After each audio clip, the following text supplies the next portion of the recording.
오늘도 예배하는 여러분들에게 하나님께서 준비하신 은혜와 복이 충만하기를 축복합니다. 신앙생활은 어쩔 수가 없습니다. 자꾸만 믿고 예배하고 말씀을 들으면 점점 자기의 정체성을 드러내게 됩니다. 무엇을 믿고 무엇을 의지하고 사는지 그게 나오는 거예요. 들어간 것이 있으면 반드시 나오게 되는 겁니다. 성경을 읽으면 특히 선지서를 대할 때마다 느끼는 것은 하나님께서는 점점 엄격하게 하나님의 것과 하나님의 것이 아닌 것을 구분하시죠.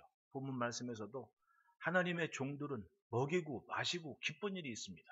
그런데 그렇지 아니하는 것들은 어떻습니까? 내가 너를 죽이고 엄청나게 무섭게 구분을 지으시는 때가 분명히 있는 겁니다. 그래서 예수를 믿으면 믿을수록 점점 자신에게 주시는 은혜를 감당하면서 가까이 주님께 다가서는 게 중요한 거예요. 네, 저는 수련회를 갈 때나 전도사 시절부터 그런 게 분명했습니다. 따지고 보면요, 이 교사가 하는 일은 그거 아닙니까?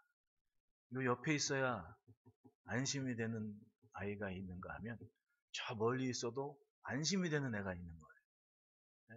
아마 주일학교 교사를 하거나 이런 분들은 그런 생각을 할 겁니다. 그러니까 막 분위기가 시끄럽거나 여기 있어야 될 애가 안 보이면 어떻게 돼? 걔 이름을 계속 부르죠. 어디야 어딨냐 적 찾는 이유가 얘는 여기 있어야지 안심이 되는데 저만큼 가 있으면 불안한 거예요. 오라고. 그런가 하면 그렇게 찾지 않아도 될 것 같은 아이는 여기에 있건 저기에 있건 그런 아이들은 심부름을 자주 보내죠. 어디 가도 안심이 되니까. 가만히 보면 이 가르치는 위치에 있는 사람들은 어느 정도의 그런 분별력은 있는 것 같습니다. 근데 이 사이가 못 가요, 여러분. 바로 이 사이가 그거예요.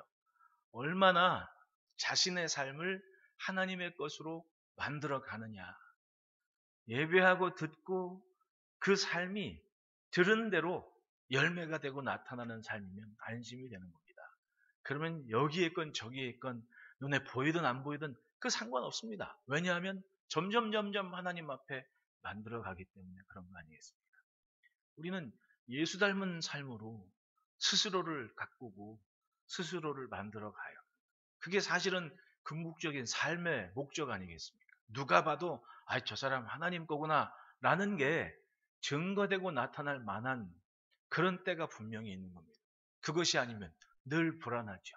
작은 말에도 휘둘리고 생각과 마음이 다를 때 휘둘리고 그래 가만히 지내다 보면 때를 따라 욱하고 그런 사람들이 없을 수가 있어요. 근데 그 차이가 뭐냐 하면 맨날 그랬던 사람이 한 달에 한 번, 아니면 1년에 한 번, 10년에 한 번 이렇게 되면 그만큼 그 사람은 자신이 하나님의 뜻에 맞춰가기에 노력하는 삶의 양분이 분명히 공급됐던 거죠. 그러나 1년을 믿었건 10년을 믿었건 항상 그 모습 삶의 변화가 없으면 아직 모르는 거예요. 그런 사람들은 욕이 없으면 불안한 거죠. 눈에 보여야 돼. 안 보이면 불안한 겁니다. 왜냐하면 괜히 그냥 하나님이 맡기셨는데 이거 옆에 안 두고 괜히 해가라고 놀아다니다가 실컷 두들맞고 돌아오든지 그럼 그 무슨 망신이냐. 안 그렇습니까? 그러니까 우리가 예수를 믿는 거는 평생 가도 정말 삶의 도전을 긴장의 끈을 놓을 수가 없는 겁니다. 아니면 한순간에 마치 새가 와서 길가에 뿌려진 씨앗들을 확 집어먹고 가는 것 같은 그런 어려움을 당하게 되는 겁니다. 하나님은 어느 순간 열방을 향해 선포를 하시는 게 있습니다. 여러분, 우리가 아브라함 부르지만 하나님께서 아브라함을 아브라함으로 부르신 이유를 아는 사람은 이 선교 신학적인 확실한 하나의 이 기준을 가진 사람들이에요. 그 이름 하나로. 왜냐하면 그냥 맹목적으로 아브라함이니까 아브라함이겠지 하는 사람들은 그 이름의 의미를 잘 모르는 거예요. 여러분, 멀쩡히 아브라함이었던 사람을 왜 하나님께서 아브라함이라고 하시면서 내가 너를 열국의 아비가 되게 하겠다고 그런 비전을 확실하게 그 이름에 심어주셨겠습니까? 그러면 그 사람은 부를 때마다 아브라함아 그러면 그 이름 그래도 너는 진짜 광야의 목동이지만 네가 바로 만국의 열국의 아비다 맨날 그렇게 불리운 거 아니에요.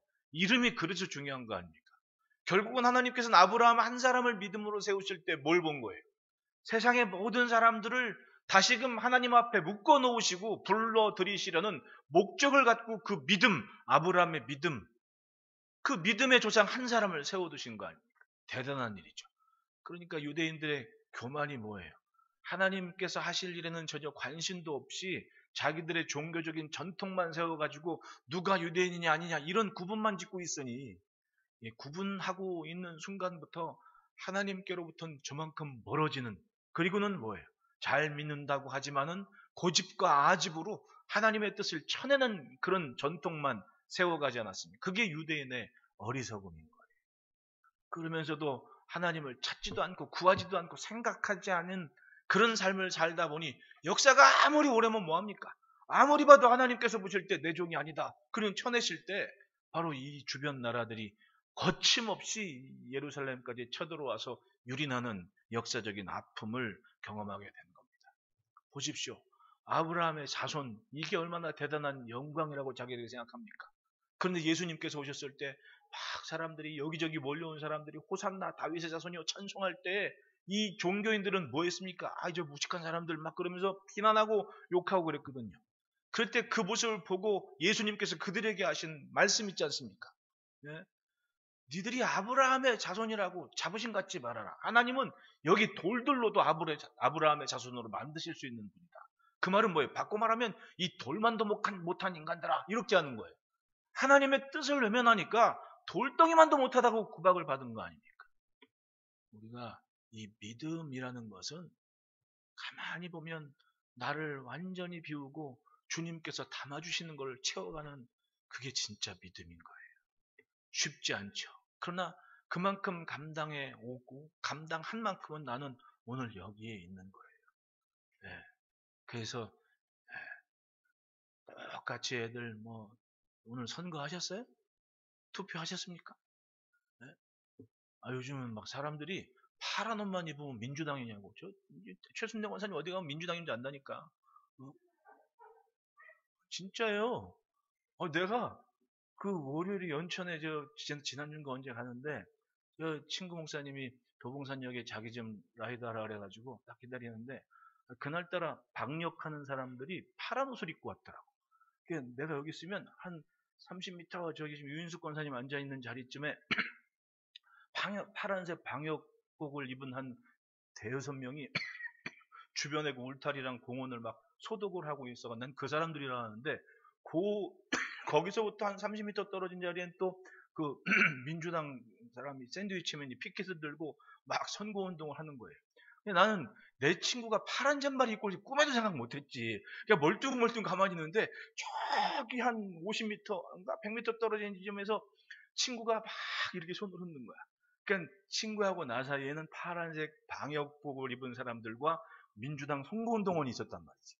근데 내가 친구를 본 것보다 이 민주당 샌드위치맨이 내 친구를 먼저 본 거야. 근데 파란 잠바 입은 사람이 막 이러니까 자기 환영하는 건 줄 알고 막 웃으면서 친구한테 가는 거야. 야, 참 요즘은 옷 한 번 입으면 사람이 그냥 아예 그냥 낙인을 찍어버리는구나. 그러니까 사람들이 그래. 제가 파란 옷을 즐겨 입으니까, 파란색 타이를 자주 하니까, 우리 목사님은 민주당 당원이시구나. 나만 그런 게 아니라 다른 분들도 막 그래. 요즘 파란색, 빨간 옷을 좀 피하고 다녀야 된다. 왜? 이 정치적인 색채로 오해를 하고 있기 때문에 이 파란색, 이 빨간색은 좀 피하고 다녀야 된다. 그렇다고 노란색을 입지는 않습니다. 어쨌든 다 그렇게 이제 자기 그걸 구분하기 때문에. 여러분, 사람은요, 점점 이 생각과 시야를 믿는 사람일수록 하나님의 말씀에 맞춰갑니다. 그런데 그러지 않은 사람들은 자신의 지식과 경험에 모든 것을 이제 끄집어 들여야 돼. 왜? 그래야 자기 존재감이 있는 것 같거든요. 자기 존재감이 그래야 있는 것 같아요. 그러니까 예수 믿지 않는 사람들은 갈수록 아집이 생기고 고집이 세지는 이유가 뭐니? 그게 자기의 유일한 자존심이고 존재감이기 때문에. 예수님이 우리에게 보여주신 것은 마지막 순간까지 하나님의 뜻을 찾고 그것을 품고 기도하는 그 모습 아니었습니까? 우리는 내가 누구인가 이것보다도 내가 무엇을 믿고 의지하고 있는가, 그것을 항상 놓치지 말아야 됩니다. 그러면 점점 내 삶이 하나님께서 원하시는 것을 닮아가죠. 섣부르게 살다가는 그 예루살렘의 종교인들처럼, 아니 당장에 하나님의 아들이 오시는데도 자기들은 아브라함의 자손이라고 막 뻐기면서 있다가 하나님의 뜻과는 상관없는 길을 가지 않습니까? 그러니까 돌만도 못한 존재가 되어버리는 거예요. 여러분, 우리 예수 잘 믿읍시다. 예수님은 30년 세월을 요셉과 마리아의 아들로 살았습니다. 그러나 30년이 지난 시점에 예수님은 하나님의 아들의 자리를 찾으셨습니다. 가나 혼인잔치 이후로 첫 번째 표적 이후로 예수님의 행보를 보십시오. 철저하게 하나님께서 하시려는 일을 분명히 나타내 보이시면서 그렇게 산 겁니다. 기어이 십자가를 지셨을 때 로마의 백부장도 이는 진실로 하나님의 아들이었도다 라고 칭송하고 자신의 신앙의 고백이 있게 하셨습니다. 우리는 점점 하나님께로, 내가 예수 믿은 순간 이후로 하나님께서 하시려는 일에 확실하게 도전하고 붙잡고 그렇게 생각과 말이 만들어지면 그 사람은 잘 믿는 사람일 거예요. 그러니까 교회 안에서도 직분에 대한 욕심, 이 영적인 욕심이라는 게 그래서 무서운 거예요. 네? 늘 말씀드리지만 우리 엄마들은 당신의 딸이 열심히 신앙생활을 해서 내가 섬기던 교회 권사님 되면 얼마나 행복하고 아름답습니까? 네? 또 내 아들이 열심히 신앙생활을 해갖고 내가 섬기는 교회 장로님이 되면 얼마나 큰 영광입니까? 쉽지 않은 일이거든요. 우리는 내가 했기 때문에 쉬운 줄 알아. 절대로 쉬운 일이 아닙니다. 그건 하나님의 은혜고 믿음으로 감동하는 사모함이 없으면 이룰 수 없는 일이에요. 그러면 그 직분을 받은 순간부터 어떡합니까? 그걸 감당하려고 얼마나 노력을, 이게 정상이지. 그렇죠? 정상적인 사람은 그걸 해내는 겁니다. 그러니까 점점 세월이 지나고 시간이 지나다 보면 원래 그랬던 것처럼 그 사람의 직분과 삶이 교회 안에 자리하게 되는 거예요. 이건 사모함의 차이입니다. 하나님의 뜻을 아는 만큼 사모하는 자리인, 마치 예수님처럼 하나님의 뜻에 대해 사모하는 마음을 가지고 끝까지 붙드는 것, 하나님의 뜻을 놓치지 않기 위해서 기도하고 자신의 마음을 다잡는 것. 예수님은 그걸 해냈더니 영생의 복이 온 땅을 적시지 않습니까? 바로 믿음의 영향력이었던 거예요.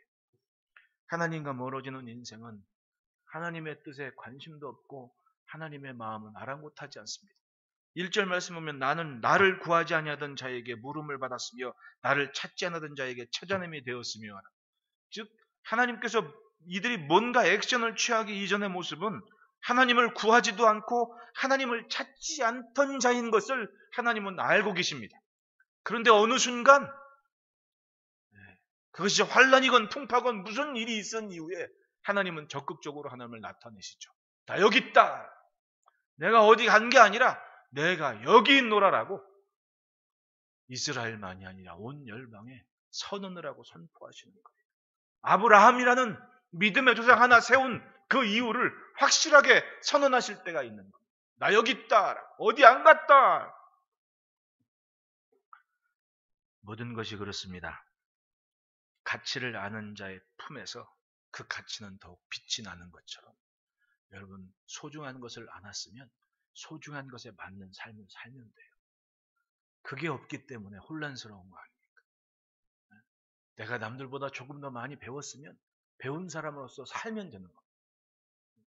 그게 요즘 세대하고 예전 어른들의 세대하고 좀 차이점 같아요.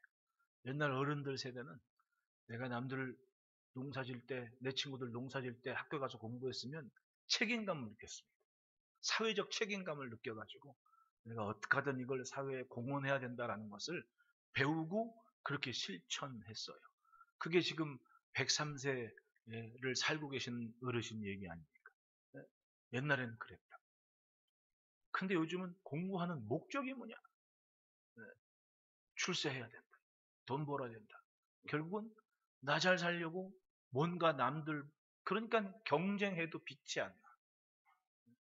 한편으로 보면 그게 좋은 효과도 있지만 잠재적으로 미래를 볼 때 참 암울한 느낌을 갖는 이유가 그겁니다. 애들 열심히 하는 모습 보면 좋죠. 근데 뭔가 큰 의미 있는 그게 보이지를 않는 거예요. 물론 다 그런 건 아니겠지만은 사람을 키우고 세우는 것도 그렇습니다. 그게 쉬운 일은 아니죠. 근데 여러분 요즘 손흥민 선수 축구하는 거 보면 야 진짜 대단하지 않습니까? 그건 호날두 보고 그냥 그 7번 마크 단 호날두 보고 그거 좀 따라하고 싶어서 존경하면서 했는데 야 뭐 그만큼은 뭐 그거보다 더 잘한다 지금 난리 났습니다. 물론 나이 차이가 있긴 있지만은 어쨌든 그 뭐 처음부터 그랬어요. 아버지가 얼마나 막 애 구박하면서 한번 국가대표 왔다가 그냥 맨날 아버지가 주는 뭐 넉넉하지 않은 상태에서 주는 거 먹어. 왜냐면 아버지는 먹는 거 하나도 신경을 썼대요. 애들 입맛 버리지 않고 이 체력 관리에 도움이 되는 것만 먹이니까 맛이 없잖아. 몸에 좋은 건 맛이 없어.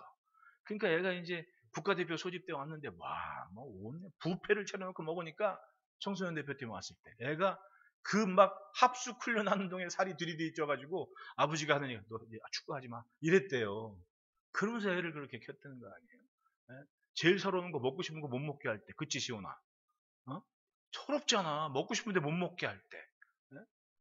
그러니까 그런 소름 받고 그 친구가 축구 해가지고는 야 진짜 뭐 이제 대한민국에 나는 아무리 봐도 신기한 게 있습니다. 중국은 그렇게 사람도 많은 떼거지로 많은데 손흥민, 박지성 같은 애가 없어요. 예? 잘한다고 뻥만 막 치다가는 맨날 벤치에 앉아 있다가 그냥 중국 가버리고. 일본은 그렇게 돈 많다고 뻐기면서 자기들은 체계적으로 훈련한다는데 손흥민, 박지성 같은 애가 없다니까 일본은. 왜 그러죠? 참 이 대한민국 사람이 뭔가 있긴 있는 것 같아. 우리는 제 옆에 사람 얼굴 2초만 쳐다보십시오. 뭔가 있는 것 같아. 뭔가. 그러니까 아직은 나타나지 않았지만 뭔가 있다니까 우리한테는. 우리는 지금도 항상 살아본 적이 없는 처음의 시간을 늘 대하고 있는 겁니다. 그러니까 여러분 이 나이에 주눅들 필요가 없는 거예요. 어차피 나도 처음이고 시온이도 처음이야. 네? 어차피 나도 처음이고 시온이도 처음이라니까요. 누구에게나 지금 공평하게 시간은 다가오고 있는 거예요. 근데 문제는 뭐냐? 과연 어느 만큼 의미 있는 시간으로 내가 하나님 마음에 맞는 일을 하고 있느냐, 감당하고 있느냐. 그게 매일의 우리의 숙제라고 생각합니다. 여러분, 하나님을 찾지 않으면 하나님의 뜻에 맞는 삶이 아니면 어느 순간 우리는 의미 없는 인생에 돼버리고 마는 거예요. 하나님께서 보실 때 참 있을 자리에 있구나라고 생각하실 만큼은 살아낼 책임이 있는 겁니다. 하나님을 찾지 않으면 즉 자신의 본분, 존재감, 가치를 잃으면 가진 것도 다 잃어버리는 거예요. 가진 것도. 그러나 지금 빈 몸뚱아리지만 하나님을 찾는 그 열정 하나만 붙잡고 있으면 하나님은 기가 막히게 은혜로운 은사로 그 심령을 위한 일을 막힘없이 이루어 가십니다. 요즘 새벽에 사무엘 하서 이제 끝나가는데 참 그게 사무엘 하서 끝나기 3년 걸렸어요. 3년. 3년 걸렸다니까. 그 다윗 보십시오. 진짜 빈 몸뚱아리로 광야에서 그렇게 사는데 아무것도 없는데 딱 한 가지는 분명했잖아요. 자기가 성전에서 하나님을 향했던 그 마음 모습은 잊지 않고 내 비록 오늘 광야의 동굴 안에 숨어 있어 할지라도 생각과 마음은 항상 아빠 손잡고 성소 가서 번제드리고 했던 기억을 남아서 그걸 항상 하나님은 그런 하나님 믿고 버텨냈더니 결국은 목동에서 왕으로 하나님께서 건져내주지 않습니까? 왜? 하나님을 의지했기 때문이라고 성경이 기록해요. 다음 주면 이제 사무엘하서 끝날 것 같대. 내가 보니까 사무엘하서 끝나면 최순영 원사님이 떡해야 될 것 같대 아무래도. 그죠? 네.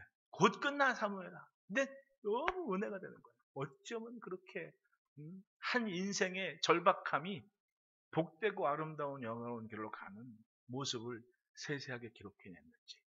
그러니까 없다고 걱정할 것도 아니고 힘겹다고 권고할 이유도 없습니다. 왜냐하면 내 생각과 마음을 하나님만 의지하도록 하시는 하나님의 뜻인 줄 믿으면 결과와 결실은 은혜로운 삶으로, 즉 내 뜻이 아니라 하나님의 쓰임새에 맞는 삶을 살게 된다는 거예요. 할렐루야. 그러므로 따라합시다. 은혜를 잃으면 다른 것으로 채운다. 2절부터 5절 말씀 보면 내가 종일 손을 펴서 자기 생각을 따라 옳지 않은 길을 걸어가는 패역한 백성들을 불렀나니라고 얘기합니다. 하나님께서 보셨을 때 유다가 어떻게 살았습니까? 자기 생각을 따라 옳지 않은 길을 걸어가는 패역한 백성들을 봤다는 겁니다. 유다가 하나님께서 보실 때 하나님의 백성이 늘 자기 마음대로만 사는 걸 보고 계셨다는 거예요. 동산 위에 제사하고 벽돌 위에 분향하고 항상 하나님께서 화나실 만한 짓만 하고 있는 겁니다. 무덤 사이에 앉고 은밀한 초소에서 밤을 지내고 돼지고기를 먹으며 간증한 것들의 국을 그릇에 담으면서 즉 먹거리, 일상이 무너지기 시작하는 거예요. 이게 이제 사도 베드로께서 이제 환상을 볼 시점까지 요 사항이 돼지고기를 옛날 유대인들은 못 먹었잖아요. 어떤 친구가 옛날에 학생들 데리고 제가 역사 투어를 좀 많이 하지 않았습니까? 천안에 가서 유명한 게 있습니다. 유관순 열사가 독립운동했던 장터가 있죠. 아온의 장터. 그 병천 아온의 순대가 유명하잖아요. 난 또 갔으니까 이게 이 동네 명물이다. 그때 순댓국이 참 쌌습니다. 3,500원 했으니까. 이건 동네에서 유명하니까 먹자. 딱 그런데 한 남자애가 가만히 있는 거예요. 시켰는데 왜 그러냐. 그 친구가 우리 그때 당시 온 지 3개월이 채 안 됐던 친구인데 순댓국을 못 먹는다.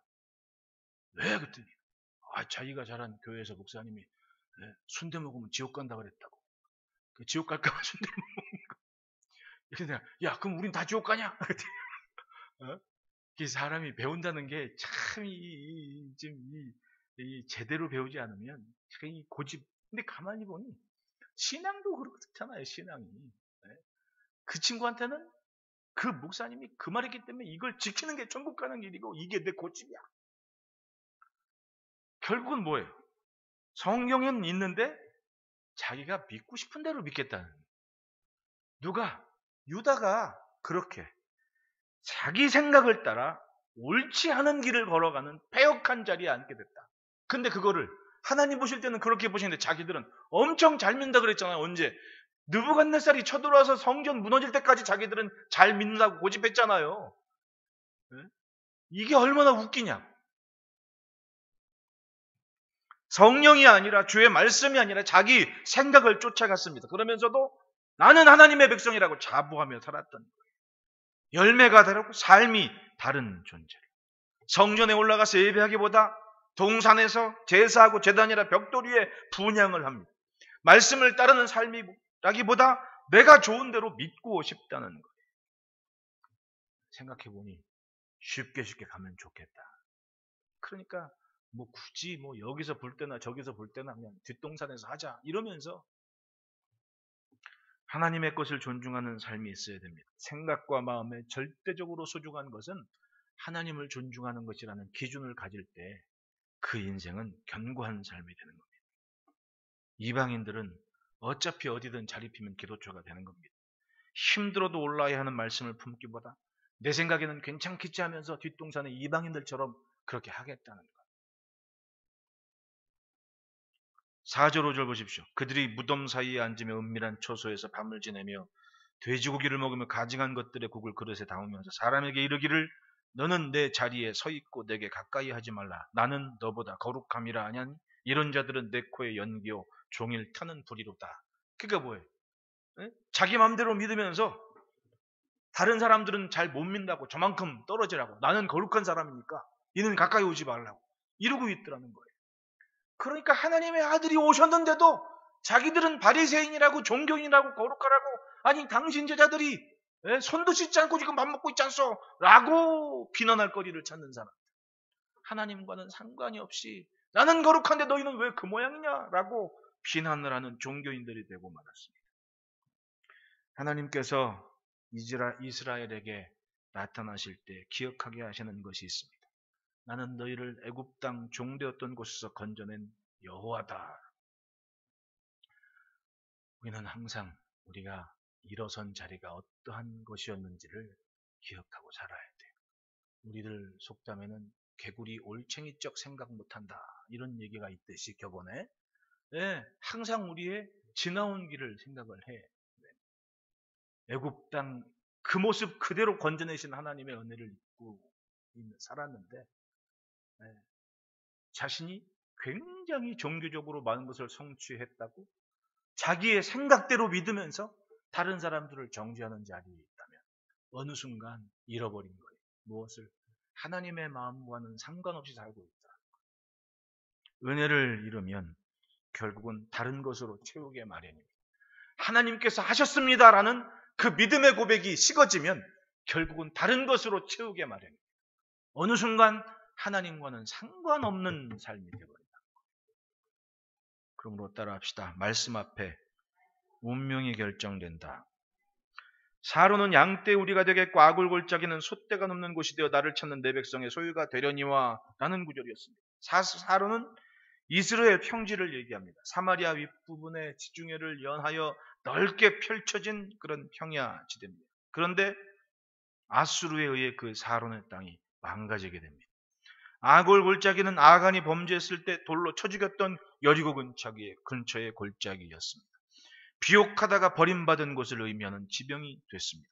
그런데 그런 불행의 대명사가 어느 순간 그 많은 양떼와 솥떼를 키우는 곳이 됩니다. 왜? 내 백성의 소유, 즉 하나님께서 주시는 복 때문에 그렇게 된다. 본문상의 흐름을 보면 분명히 비옥한 땅이 버려지고 가축이 노는 곳이 되고 그곳은 새롭게 백성으로 세워진 이들의 소유가 된다라는 의미가 됩니다.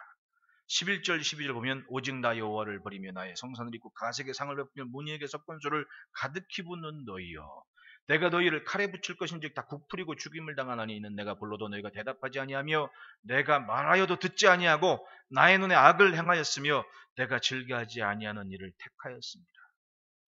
즉 멀쩡히 교만하게 자기 생각만 옳다고 따라가는 사람들을 망하게 하시고 다른 이들을 세우시겠다는 거예요. 하나님은 충분히 그러실 분이에요. 이미 저 애굽에서 나왔을 때부터 모세에게 분명히 말씀하지 않습니까? 야, 내가 이 목에게 고든 백성들하고는 같이 안 간다. 내가 너만 같이 가서 너를 내가 큰 민족이 되게 할게. 하나님께서 하실 수 있는 일은 사람이 생각하는 것보다 훨씬 더 다양하고 많습니다. 그걸 인정해야죠. 그러니까 뻔한 것을 기대하는 게 신앙이 아니에요. 신앙은 꽉 막힌 담벼락 앞에서도 하나님께서 하실 기가 막힌 길이 있는 것을 믿는 믿음으로 하늘을 보는 거예요. 하나님의 축복이 내 마음 같지 않다고 등 돌린 인생은 바벨론이 망할 때 같이 망했습니다. 오직 나 여호와를 버리며 나의 성산을 잊고라는 11절의 구절을 보십시오. 어느 순간 하나님을 버렸고 성산을 잊었다. 뭐예요? 성전이 세워진 하나님의 집을 잊고 살았다는 얘기 아니에요. 그러니까 늘 이 생각의 잠재의식 속에 성전이 있고 하나님이 있는 사람이 사는 모습과 그렇지 않은 사람이 같을 수가 없어요. 정말 그렇습니다. 그건 뭐 목사도 목사지만은 이 성도들이 같이 만들어가는 공간 아닙니까? 그러니까 우리 해마다 한번 대청소할 때 그냥 혼자 마음이 그냥 뚝하고 어느 때는 저 뒤에서 막 눈물도 찔끔찔끔 흘리면서 그럴 때가 있습니다. 나도 모르게. 왜냐하면 고맙잖아요. 감사하고. 그 일상을 다 접고 와서 그 청소하고 이런 게 점점점 좋아지는 이유가 뭡니까? 이 생각 속에 그게 있다는 거예요. 그게 있다는 거. 그래서 저는 이제 저만 고민인가 모르지만 그런 생각을 해봐요. 네. 딱 기준으로 볼 때 참이 70년대에서 80년대로 넘어가는 그 이후에 출생하신 분들과 그 이상 출생하신 분들이 이 생각 자체가 조금 다른 것 같아. 세대 차이가 그런 게 아닌가. 그러니까 한 70 몇 년도 세대까지는 교회에서 뭐 이것저것 한다 그러면 만사를 저는 일단 그거 먼저 하러 오거든. 뭐 80이 됐건 70이 됐건 뭐 다 와요. 근데 그 어떤 적정의 나이 미만으로는 호응도 가볼 수 없는 거야. 그럼 우리만 그런 줄 알았더니 모든 보편적인 생각들이 다 그렇게 되는 거예요. 그게 걱정스러운 거지. 언젠가 한 10년 전쯤에 나중에 그때 당시에 어떤 젊은 집사님이 자기네 나중에 권사님들 없으면 주방 식당 외주 줄 거라고 하는 얘기가 불현듯 생각이 나가지고 진짜 그러고 막 겁신하더라니까. 뭐예요? 이제 점점 그런 이 뭔가의 삶의 체계가 한순간에 흩어질 때가 있다는 거예요. 그게 갑자기 와버리면 충격을 받겠지. 아무런 생각 없이 와버리면. 적어도 지금 여기 앉아 계신 어른들 딱 다 손잡고 천국 가시고 빈자리에 젊은 사람도 앉아있을 때 청소합시다 그러면 아무도 없어. 그럼 어떡하냐고. 근데 그게 우리만의 현실이 아니라 지금 교회 평균적인 교계 문제라고 얘기를 해요. 어느 순간부터 뭔가 지금 흐트러지기 시작했다. 그런 여러분, 이런 말을 들었을 때와 안 들었을 때는 좀 달라야겠죠. 예, 건강한 가정에서 아름다운 모습을 꼭 만들어 가시기를 축원합니다. 남긴 것이 아름다우면 걱정이 없는 거예요. 걱정이 없는 거예요. 여기 있으나 저기 있으나. 예? 그런데 남긴 것이 부실하면요. 여기 없으면 불안하니까 맨날 찾을 수밖에 없는 거예요. 하나님은 분명하게 말씀하십니다. 13절, 14절 보십시오. 이러므로 주 여호와께서 이와 같이 말씀하니라. 보라, 나의 종들은 먹을 것이로되 너희는 줄일 것이니라. 보라, 나의 종들은 마실 것이로되 너희는 가랄 것이니라. 보라, 나의 종들은 기뻐할 것이로되 너희는 수치를 당할 것이라. 보라, 나의 종들은 마음이 즐거움으로 노래할 것이로되 너희는 마음이 슬픔으로 울며 심령이 상함으로 통곡할 것이며. 즉 하나님의 것과 그렇지 않은 것들의 삶의 모습은 엄격하게 구분을 하실 때가 있습니다. 그러면 여러분, 시대가 어떻게 변하든 항상 우리 하나님의 것으로 삽시다. 그걸 나타내는 기준을 놓치지 않는 몸짓과 삶이 지켜지기를 소원합니다. 그러니까 하나님의 자녀는 지금보다는 장차 이루실 일의 말씀 속에 장차 이루실 일을 기대하는 그 믿음으로 살아요. 그게 자신의 본분임을 알고 삽니다. 네. 하나님은 한 사람을 열국의 아비로 세우신 분이에요. 한 사람에게서 열국을 보신 분이라니까. 세상 모든 나라를. 그러니까 내 생각대로가 아니라 하나님의 뜻에 맞춰서 그 존재감으로 사는 은혜가 있기를 축복합니다. 셋째로 따라합시다. 진리의 하나님께 복을 구하라. 하나님께서 원하시는 것이 있습니다. 16절 다 같이 시작. 이러므로 땅에서 자기를 위하여 복을 구하는 자는 진리의 하나님을 향하여 땅에서 맹세하는 자는 이는 이전 환난이 잊어졌고 내 눈앞에 숨겨졌습니다. 네, 삶의 방향을 정해야 됩니다. 인생은 좀 세상을 살면서 복 싫은 사람 있습니까? 예수 믿으나 안 믿으나 새해 복 많이 받으십시오. 한 해를 시작할 때 다 그렇게 축복 인사를 하고 사는데 복이 싫은 사람 있냐고요.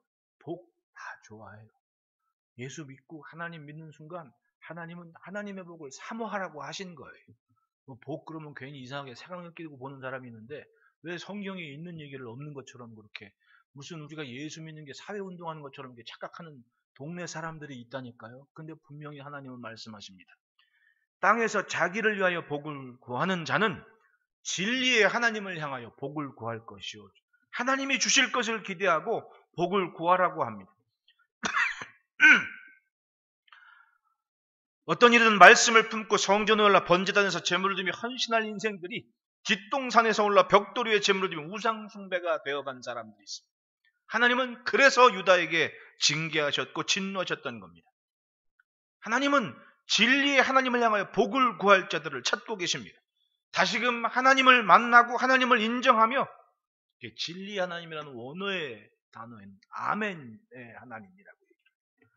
하나님을 찾는 이들에게 항상 그렇게 하겠다 할 만큼 살아내는 그런 삶의 모습을 찾고 계시고 기다리고 계시는 거예요. 우리가 주의 말씀을 존중하고 주의 뜻에 맞춰 살면서 간구하고 복을 구할 때 내가 그렇게 할게 라고 항상 이야기해 주는 아버지 하나님이라는 거 믿으십니까? 근데 중요한 건 내 모습인 거예요. 하나님은 예수님만큼 우리에게 응답하십니다. 그것이 우리에게 보여주신 확증입니다. 아들을 보내셔서 나를 구하신 하나님, 그것이 하나님의 사랑의 확증이고 그만큼은 준비되어 계신 아버지 하나님이시라는 거예요. 우리가 주님 앞에 바로 서면 이는 이전 환난이 잊어졌고 내 눈앞에 숨겨졌습니다. 힘겹고 어려운 모든 것은 깨끗하게 지워버리시고 하나님께서 주실 복으로 채워지는 우리의 내일을 주실 줄 믿습니다. 그것이 새롭게 하시는 하나님, 점점 세상이 좋아 세상으로 가는 것이 아니라 생각과 마음을 하나님께 묻고 하나님의 복을 기대하는 삶으로 하나님께서 이루실 일에 멋진 도구로 쓰임받는 삶이 되시기를 축복합니다. 기도하겠습니다. 하나님 아버지 감사합니다. 내가 여기 있노라 나타내시고 말씀하시는 아버지 하나님의 부르심을 믿고 오늘도 성전에서 또 삶의 터전에서 예배하며 사명을 감당하는 종들이 여기에 있사오니 아버지의 좋은 것으로 만족하게 하시고 아버지의 좋은 것을 이루어가는 복된 도구로 이 땅을 살게 하여 주옵소서. 예수님 이름으로 기도합니다.